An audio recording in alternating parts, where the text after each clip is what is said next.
En tout cas, le jour où je vais avoir un enfant, le truc que je vais lui inculquer, c'est la première fois, c'est important. Bah oui, quoi qu'on dise, la première fois c'est très important, tu vois, c'est un truc, tu t'en rappelleras toute ta vie. Donc faut pas le faire avec n'importe qui, sinon après avec les années, tu peux avoir des regrets. Tu vois. Tu sais, c'est le principe du tatouage. Bien sûr, parce que en le faisant, quand tu le regardes, tu te dis, Vraiment classe, j'ai bien fait de le choisir. à 50 ans, en le regardant, tu te dis, Dégueulasse, j'aurais dû m'abstenir.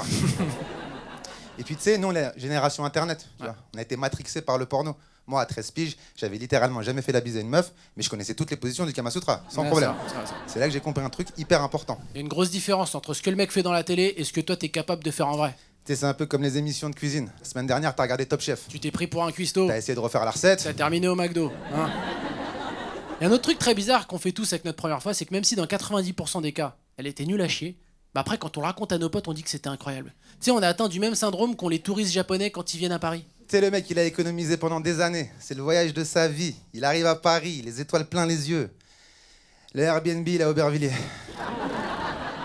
Et encore si c'était que ça, parce qu'après le mec il s'est tapé les grèves du RERB, il s'est fait péter son portable sur les Champs-Élysées, il est rentré à Tokyo, il était juste dégoûté. Mais quand ses potes lui ont demandé Paris comment c'était, il a quand même répondu. Oh, je me suis régalé. Oh, les Parisiens sont tellement bien éduqués, civilisés, magnifiques. Mais on fait tous ça en vrai. Hein. Tous, hein. Moi le premier. Il y a une grosse différence entre ce qui m'est arrivé et ce que je vais raconter. Et la version, elle diffère en fonction de l'interlocuteur que j'ai en face. Bien sûr, on adapte toujours les versions selon les gens. Tu regardes, par exemple, tu rentres d'un week-end à Ibiza avec des potes, ok?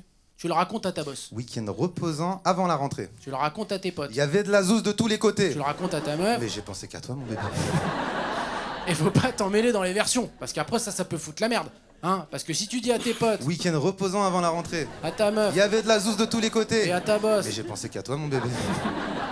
bah tes potes vont te vanner, Ta meuf, elle va te quitter. et ta boss elle va peut-être pas te virer. Mais elle va te coller un procès.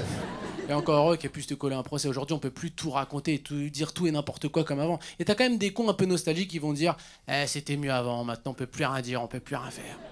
Faut arrêter avec ces conneries de c'était mieux avant. Hein. Heureusement qu'il y a des trucs qu'on peut plus faire aujourd'hui. Bien sûr. Tu sais que dans les années 70, il n'y avait pas d'alcotest. Ça veut dire que tu avais le droit de conduire bourré.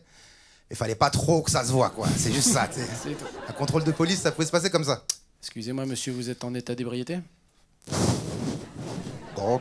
Non, si. Visiblement, vous êtes alcoolisé, monsieur. Prouvez-le. Prouvez-le. Bah déjà, vous puez l'alcool à plein nez, vous rouliez à contresens, et accessoirement, vous êtes en slip, monsieur.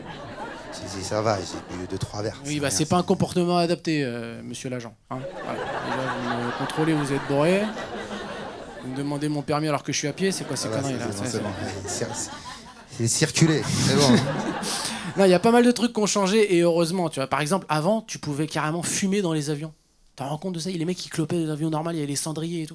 Moi, je suis pas expert en sécurité, mais je sais pas, du feu, un avion, il y a 2-3 indices, les gars, c'était pas très sécure votre histoire là. Donc heureusement qu'il y a des choses qui ont changé. Par contre, faut pas aller dans l'extrême complètement dans l'autre sens. Bien sûr, parce que comment tu m'expliques qu'avant tu puais des cheveux, À cause de la fumée de clope du voisin. et maintenant tu pues des cheveux? Parce que j'ai même pas pu prendre un shampoing. Sérieusement. C'est quoi, je vais détourner la vie avec du Head and Shoulders? C'est quoi vos conneries? C'est de l'antipelliculaire! Nouveau, ça. Sympa ce petit stand-up, hein. Du stand, du up, de la vanasse comme on aime bien. Allez, tu t'abonnes à la chaîne et puis tu lâches un petit pouce. Mais d'abord, tu vas checker les fables d'Oda et Dako. Série incroyable. La nouvelle série. Allez! Il y a le lien.